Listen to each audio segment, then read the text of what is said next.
Baik, Assalamualaikum warahmatullahi wabarakatuh.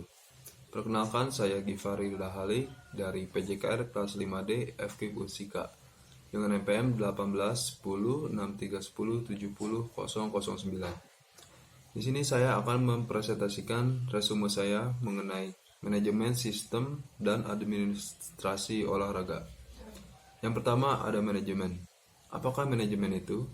Menurut Duff and Markle pada tahun 1998, mengarahkan manajemen sebagai proses pencapaian dari target organisasi secara efektif dan efisien melalui perencanaan, pengorganisasian, kepemimpinan, dan pengontrolan sumber daya organisasi. Lalu, apakah manajer itu? Seorang manajer adalah seseorang yang aktif secara khusus dalam bagian proses manajemen. Secara spesifiknya, seorang manajer adalah seorang yang melakukan perencanaan, mengambil keputusan, mengorganisasikan staf, memimpin, memotivasi, sekaligus mengontrol sumber daya organisasi. 3. Mengapa mengejar karir sebagai manajer? Banyak alasan dan motif seseorang ingin menjadi manajer. Kenyataannya bahwa seseorang manajer adalah seseorang yang mendapatkan pendapatan lebih besar biasanya dalam posisi lainnya. Lalu B, ada prinsip manajemen dan struktur organisasi. Beberapa prinsip yang paling penting adalah sebagai berikut. 1. Struktur manajemen organisasi harus menjelaskan pendelegasian wewenang dan tanggung jawab. 2. Pekerjaan manajemen mungkin lebih efektif diorganisir oleh fungsi. 3. Rentang kendali harus dipertimbangkan dalam struktur organisasi. 4. Manajemen yang sukses tergantung pada komunikasinya. 5. Koordinasi dan kerjasama antar berbagai departemen dalam suatu organisasi diperlukan untuk pengelolaan yang efektif. 6. Manajer yang harus menjadi pemimpin yang efektif. 7. Staf dan bagian tugas membantu keefektifan manajemen. 8. Tugas dan hak personel. 9. Otoritas harus sepadan dengan tanggung jawab dan garis kewenangan harus jelas ditarik. 10. Tidak ada bentuk organisasi tunggal yang besar. Lalu lanjut ke poin C. Ada administrasi olahraga. Kata administrasi berasal dari bahasa Belanda, yaitu administrati, yang artinya segala kegiatan yang meliputi tulis-menulis, ketik-mengetik, komputerisasi, surat-menyurat, kearsipan, dan sebagainya. Kata administrasi lainnya berasal dari bahasa Yunani, yaitu administratie, yang artinya ad, yaitu pada, dan ministratet, yaitu melayani.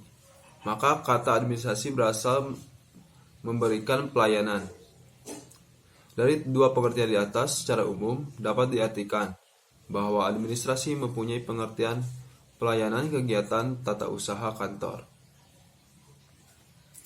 Berikut ada poin-poin dalam administrasi olahraga. Yang satu, pengertian administrasi. Untuk dapat memberikan pemahaman tentang pengertian administrasi tidak lepas dari asal-usul kata administrasi itu sendiri. Sebagaimana bahasan sebelumnya, yakni kegiatan tata usaha, kantor, dan melayani. 2. Motivasi. Untuk mengembangkan kinerja organisasi yang baik, dibutuhkan niat dan pengembangan suatu motivasi kerja yang tinggi. Karakteristik dari sebuah motivasi kerja itu antara lain kemampuan seseorang dalam meningkatkan pelayanan dan prestasi pada organisasi atau departemen pada tingkatannya. 2. Manajemen mendefinisikan apa yang dituntut dalam bentuk peningkatan kerja.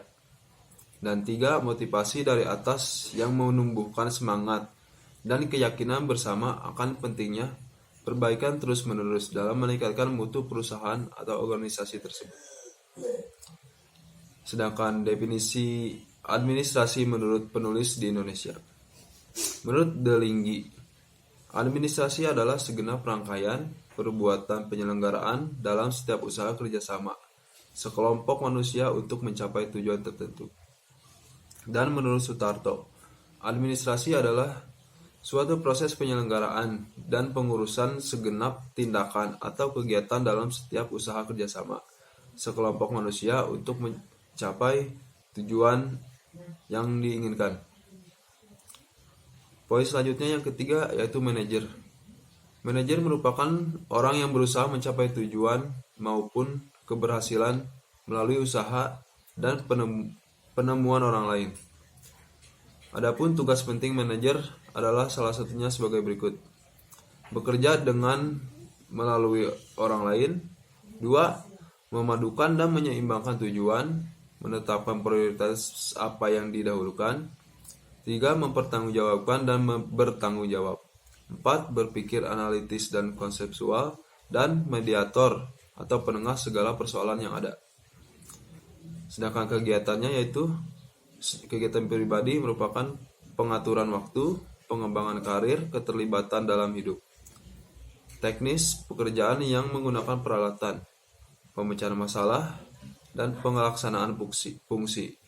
Sedangkan kegiatan administratifnya yaitu memproses kerja, anggaran, monitoring kebijakan, dan prosedur pemeliharaan stabilitas. Yang keempat ada poin kinerja. Kinerja berasal dari pengertian performance yang hasil kerja artinya, atau prestasi kerja. Ada beberapa pandangan para pakar tentang pengertian kinerja. Salah satunya menurut Debra L. Nelson menyatakan bahwa kinerja seseorang itu dapat dilihat dengan hasil yang dicapai. 5. Membuat keputusan yang bijak.